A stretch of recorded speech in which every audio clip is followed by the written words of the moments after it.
Pag nawala na yung lupang ninuno ay wala na ding buhay ng mga katutubo. Halimbawa na lang, isang Surigao del Sur sa mga probinsyang mayaman sa mineral, gaya ng nickel.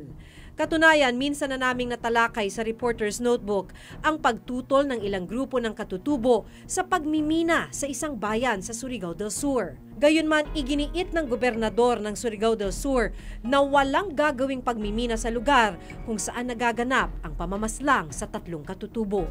Kinukunik lang ng militante yan, and this is side ng militante, na sinasabi nila, kaya daw pumunta ron yung mga army, kaya pumunta mga Bagani forces, pinapaalis sila doon para makapasok ang mining. Well, on that issue, I think there is no truth to that issue. Kami ngayon nasa initial stages pa ng investigation. Yung mga version na nakuha namin, may mga serious disconnect, no?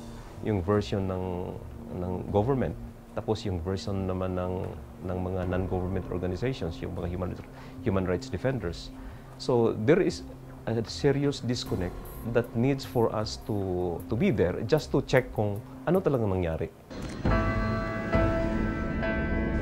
Ang Malacanang tikom pa rin kung magkakaroon ng isang interagency council na mag-iimbestiga sa mga nangyaring pagpaslang.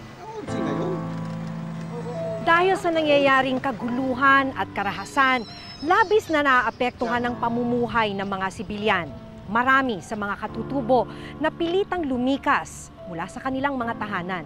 Ilan sa kanila pansamantalang naninirahan sa isang sports complex sa Surigao del Sur.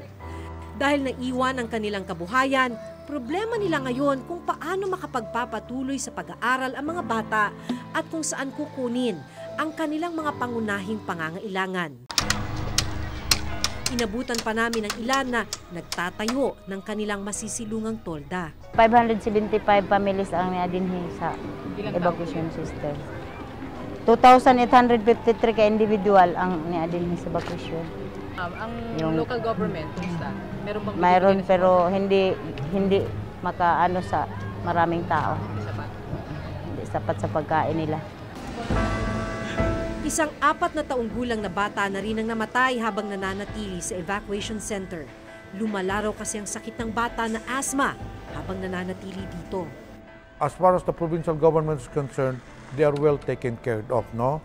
We have already provided food packs, then on an alternate basis, nagbigay ang provincial government, nagbigay ang DSWD, nagbigay ang Tantang City government.